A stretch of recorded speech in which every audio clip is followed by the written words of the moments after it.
In today's video, I'm going to teach you how to collect responses in Google Forms. Start by opening your browser and going to Google Forms. Sign in, then open the form you want to use for collecting answers. If you're starting from scratch, create your form first so you have questions ready to receive responses. Once your form is open, head to the Responses tab at the top of the screen. This is the control center for everything you collect. You'll see a live summary that updates as answers come in, which is great for quick insights. Here's a helpful tip. If you want to start or pause collection, look for the Accepting Responses toggle on this page. Turn it on to begin collecting and off if you need to temporarily close the form.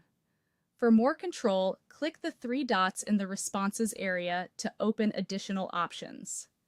Choose Download Responses to export a CSV file you can analyze in spreadsheets or share with teammates.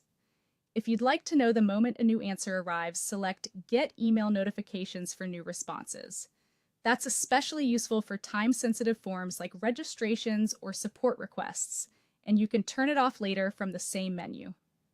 Next, go to Settings to fine-tune how you collect information. In Settings, select the Responses category. This section determines what data you gather and how respondents interact after submitting. Open the Collect Email Addresses dropdown.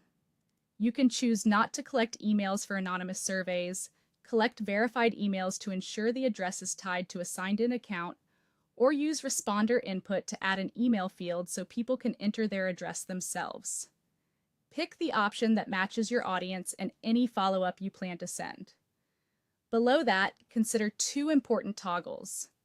Allow response editing lets people return to their submission and make changes after they submit. Use it when accuracy matters and revisions are likely.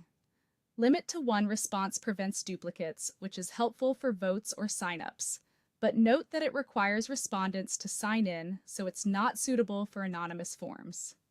To wrap up, click Presentation. Here you manage how the form and the post-submission experience look.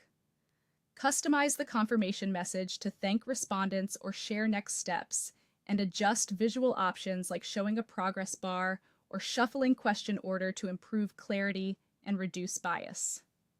That's it. With the Responses tab, the three-dot options, and the key settings dialed in, your form is ready to reliably collect exactly the data you need.